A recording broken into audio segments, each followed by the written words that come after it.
morning, everyone, and welcome to another edition of Fast Market. It is Wednesday, November 28th. I am Kevin Hincks. Joined on set, we got a big show today. Jonathan Honig, managing member of Capitalist Pig Hedge Fund, and Mr. Scott Bauer, CEO of Prosper Trading Academy.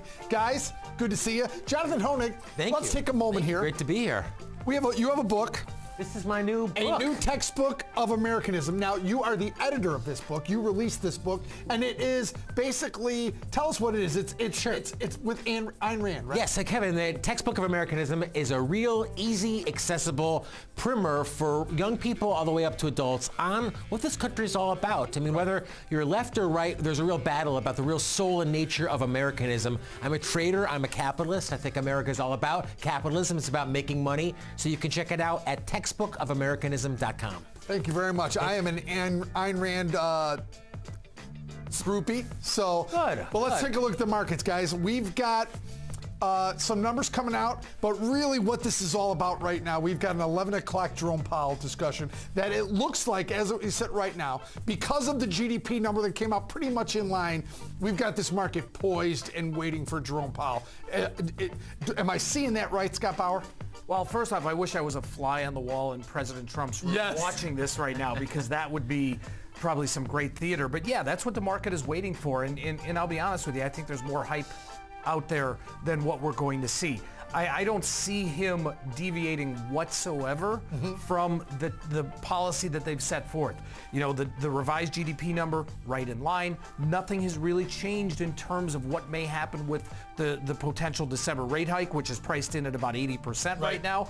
The one thing we may hear a little bit is that, okay, we're still going to evaluate the numbers. We're still going to look at this dot plot, and we'll make decisions going forward. Nothing has been set in stone. Yeah, well, I mean, Kevin, on days like today, what can you do other than essentially you're forced to sit around and wait, right? For the big move. You have to wait because why make any big decisions before this new information is incorporated? So I think you're probably going to see a lot of that What today. did you guys take from Vice Chair Clarita's comments yesterday morning? I thought they were some of the most dovish talk that we've heard, especially from someone as close to Jerome Powell.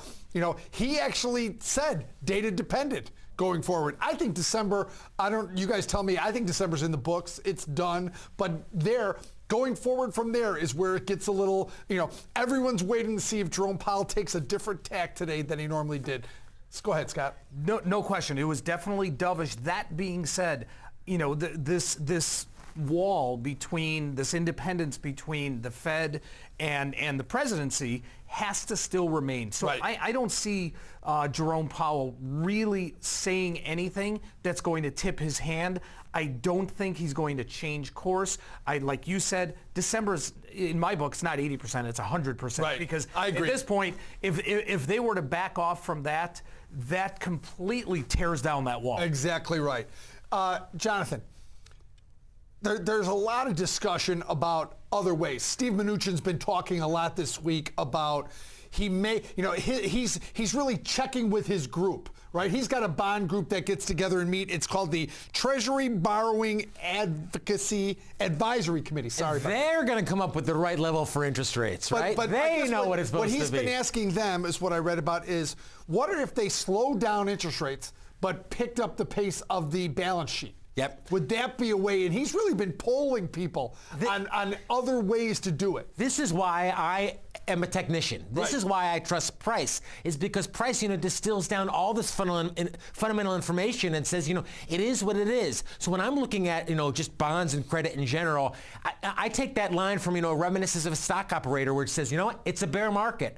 I do think it's a bear market, not just in treasuries, but in bonds across the board. I'm looking at so many corporate and high yield securities now underperforming at multi-week or multi-year month or even multi-year lows. So, I think the Fed is going to be wrong no matter what they do. But, it's cliched now, but I just wouldn't want to be long bonds unless against the Fed. Just in a bear market. Right. I mean, it comes right down to that. In terms of bonds, I am in complete agreement with you. Scott Bauer, what do you see in terms of this? Is there a way that they can maneuver this and make the stock market happy? No. No, I really don't believe so. Seems fair. I don't believe so. I think the market is going to trade how the market trades. They'll by 1 o'clock today will be past whatever Powell talks about today. We'll be back to the economy. We'll be back to everybody focusing on the G20. Is it important, guys? And fearless prediction, if I will. I mean, yeah. what helps bonds is fear in the stock market, obviously. Sure. So, a lot of people are short treasuries. What you could ultimately see, again, the fearless prediction is a massive dump in the stock market and a rip in bonds that will prove a lot of those short sellers ultimately wrong. These are why we trade these markets, because they are. No one knows. That's what makes it so exactly. difficult. We're going to learn a lot today, though. So, what about other things that have come out? What about crude oil? Crude oil down another, off inventories, crude oil down another %, a little more than 1% today. We had a build out of API last night. Clearly this number has come out and it's another bearish number because crude oil's down another, now 1.7%. So crude, is crude really going to have a 4 handle on it? I was just going to say that. Looking at the board here, that's what's coming next, and that may actually freak out a lot of people. But you do have a December 6th meeting coming from OPEC, right? We do. Is it December? Yeah, it is. So there's dates coming up that I'm trying to get through my head. It's only a week away, and it's I think it's a foregone conclusion what they're going to do. They're probably going to pull back a little bit. I don't think they're going to make a huge change, but I'm telling you, if we break 50 and the retail public sees that 4 handle on there, you may see another quick dump in. Not to mention what a lot of retail investors maybe don't think about is stop orders that could be hit at 50. Right? Yeah. The whole numbers in futures like that, stop orders love to linger around those whole numbers. And I remember standing in a pit trading grains, and whenever it got near a whole number, you saw the sweat start to go on the brokers, and you could tell who had a stop order based on how nervous they were around the whole numbers. Yeah. So there's going to be some stop orders there if we hit 50. And it's surprising too, because we think, boy, I can't believe crude has fallen as far as it has, as fast as it has. I mean, it just to me always says the nature of markets is that trends tend to persist, oftentimes longer than we even think. And, I remember it seems like, I guess it's long ago now, but maybe 10 years ago, we used to think as 50 is a ceiling for crude, remember? Can it ever break that ceiling? Now it's really a floor. So I always say prices aren't high or low, they're just strong or weak. Crude is weak, and so many of the energy-related equities are weak. The master limited partnerships have just gotten annihilated. Schlumberger was at a 52-week low like days ago. So, we could see 4, we could see 4.5 on crude before this is all done. It's just been an amazing market, and what amazes me is that move is ridiculous. It's ridiculous. That's the only way you can describe that. That's not like rice or something. That's not hay futures. That is crude oil. Yeah. And think about this, guys. The thing. Look at where we were north of 75 not very long ago, and no one was calling for lower crude oil. Everyone was talking about $80 and $90. I don't remember one person saying, we could really turn here and go to 50. No one said that, and that's the essence of futures, right? I mean, these things, I've seen it. They can go further than you think, and they can stay there longer. Which is why you guys always talk about the importance of some kind of risk loss measurement, because markets surprise us even when you do your research. Always. Okay, guys, let's talk about the G20, because that's coming up here November 30th through December 1st, which is the end of this week. Trump's going to go there.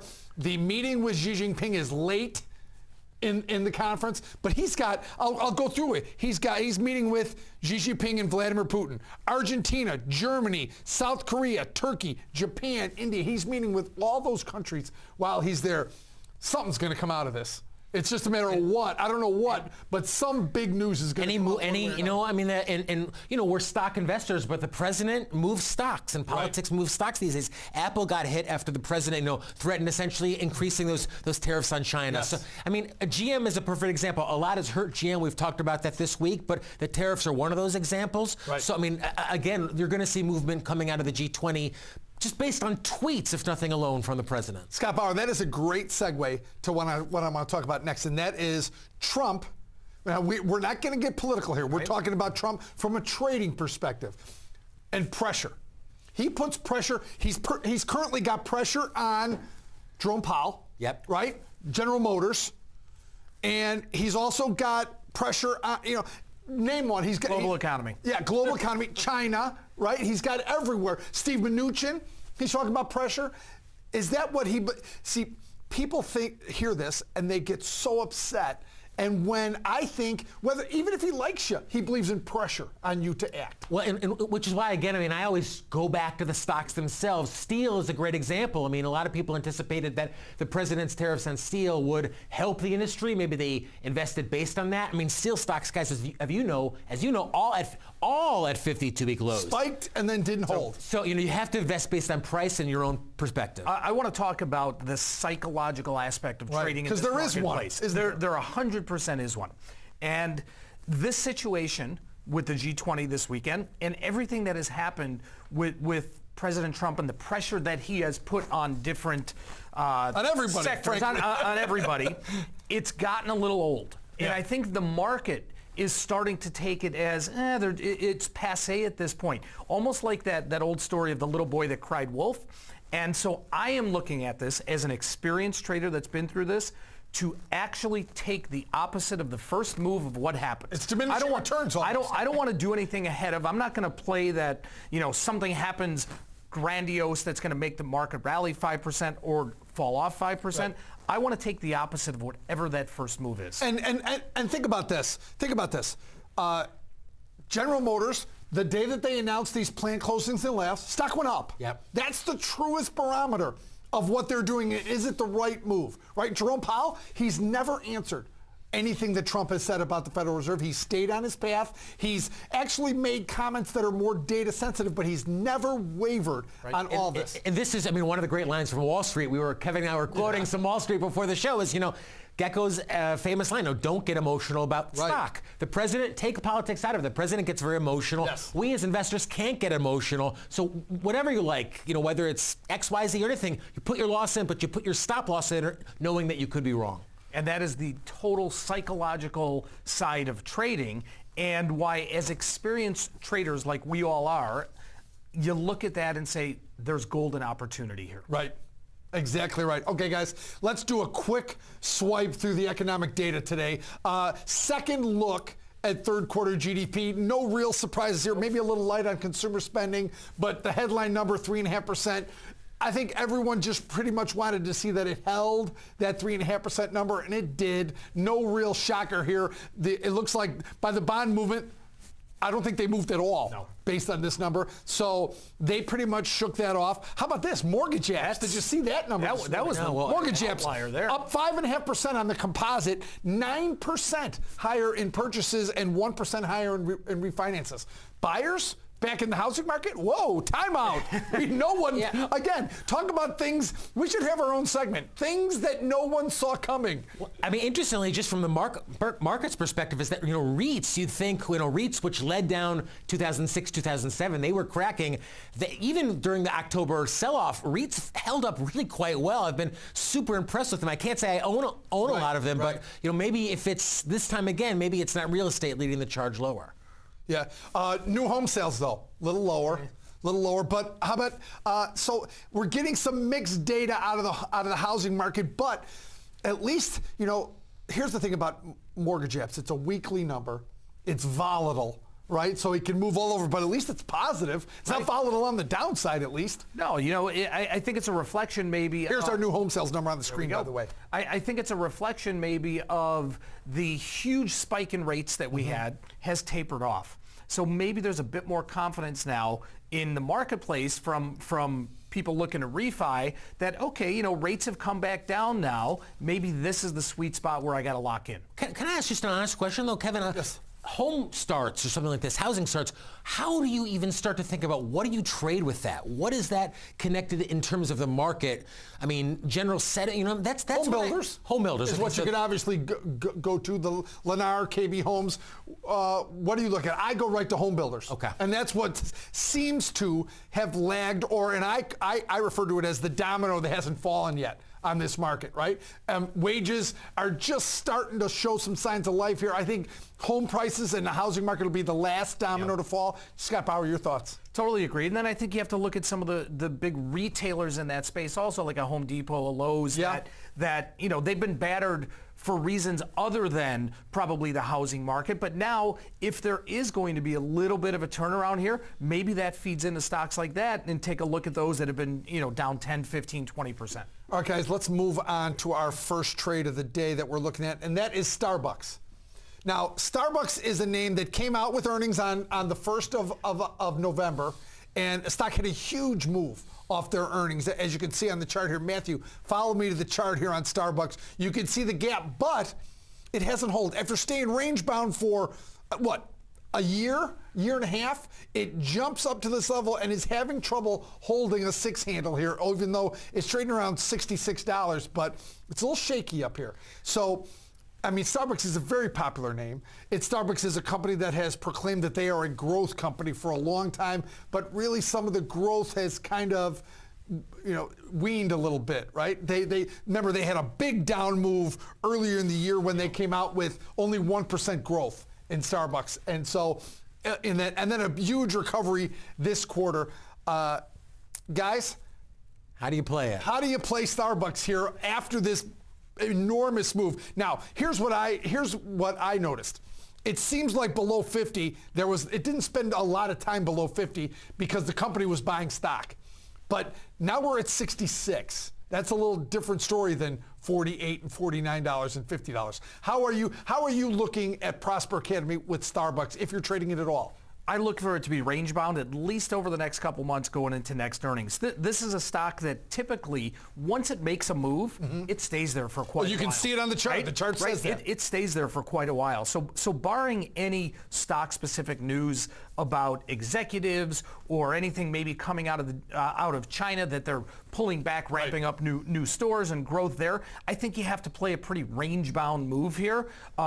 Probably to the bottom of that gap, Kevin, that we just showed when the stock skyrocketed on last earnings. So, 62 area up to 68 or so. So I'd be looking at maybe selling like an iron condor or some sort of premium over the next 4 to 6 weeks. Jonathan Honan, does this stock come into your world at all? Starbucks is a perfect example of Peter Lynch, buy what you know. I have gone to Starbucks every day of my life since I've been in college. Never owned a share. How's that possible? Never owned a share. And there it is, 68. That's the all-time high, I believe. 68 is, yes, just under $69. Yeah, as someone who follows and respects trends, I've been impressed. To me, the restaurants, interestingly, are among probably the strongest group out there. McDonald's is not too far from its 52. McDonald's just got a price up.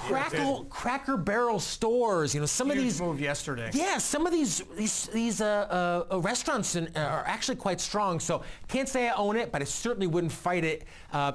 You look at that and you say the gap's going to get filled, but it could go a lot higher before the gap gets filled. So generally, I'd say I'd be long Starbucks. All right, so here's what we're looking at, Scott. Let's go out 23 days or 30 days. Let's go to the 21st. All right. The reason I like doing that is pre-Christmas, pre-holidays. Pre-Christmas, and then trade gets really light and volumes get messed up. Couldn't agree more. So now the expected move on the Thinkorswim platform during that period is about $3.18.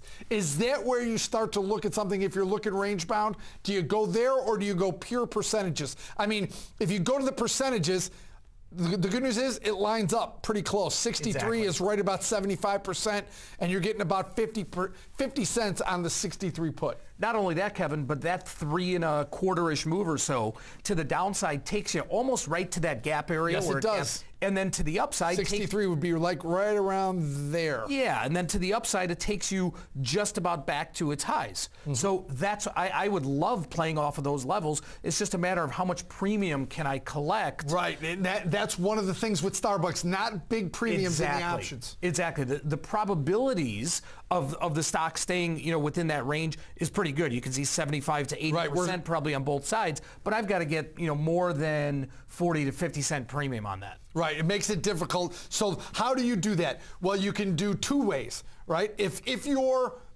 like the 63 level and you're looking for more premiums, you can do one of two things. You can move the strike prices closer to at the money, right? But thus lowering your probabilities, or you can widen out your strike prices and bring in more premium that way, but that adds to your risk as well. Exactly. So this is the thing we say all the time in the options business: trade-offs. Or could you also move out your options, right? Yes, or you can go further out in time, right? And you would get more premium. But then remember, the move time is not working for you. The move you. It's bigger, right? Exactly. And what we talk about staying within 30 days is because theta increases as you get closer to expiration, and we want that theta at that highest level. Right. So if you this go is where I always make the money as I sell long-dated options, and then I say, oh, it's only a year and a half before this expires to zero, and then I have to wait a year and a half. Exactly right. So we want that theta at its highest level, picking up pace as it gets towards expiration. I think looking at the option chain here, Kevin. Yep. The idea of widening the strikes a little bit, instead of maybe $1 wide, maybe go $1.50 wide or so. So something like maybe the 63.5, 62, or even the 64, 62.5. Right. On the put side, and then do something similar on the call side. All right. Let's do 64, a little more aggressive, then 60. 2.5, let's say. All right. There's 30 cents. Okay. See, like I said, this is the world we live in here with Starbucks. And then on the upside, $3 is the 66. You want to get a little more aggressive than that? Yeah, let's go maybe. Or I'm saying 69. Right, let's go maybe the 68.5, 70. All right. And there you go, 60 cents on a $1.50 move. Not too bad. It's not horrendous. No, right. It's actually not horrendous. So I would put that in maybe at 62 cents, something like that, and see if we get that, because that is not horrendous. And I'm playing this range over the next 20, whatever it is, 25 days. Let's throw this on the Analyze tab. And Jonathan, this is exactly what you're talking about in terms of, remember, there's bullish as a strategy, bearish as a strategy, and range bound is a strategy. And the two ways you make money on this position is implied volatility can come down or time can pass, and you're collecting your theta each day. So on 5 iron condors, this is just a combination of a short call vertical above the market, short put vertical below the market, and all you want is what you just talked about. You want it to stay in that range over the next 23 days. And that theta number is going to pick up and grow as you get closer to expiration. Exactly. I like this strategy a lot, combining the two of those together, because it does put me at then a credit that I'm taking in, which is acceptable. Right, 62 cents. We've got it just a penny above the market here, but we're going to throw that in. And we now are looking at Starbucks. All right, guys, that's a great first segment. Boy, that's fast moving. Coming up, it's time for our face-off segment, a indicator of technical analysis versus fundamentals. We're going to look at Apple, a FANG stock, staying with our theme today with Oliver Rennick of looking at FANG stocks.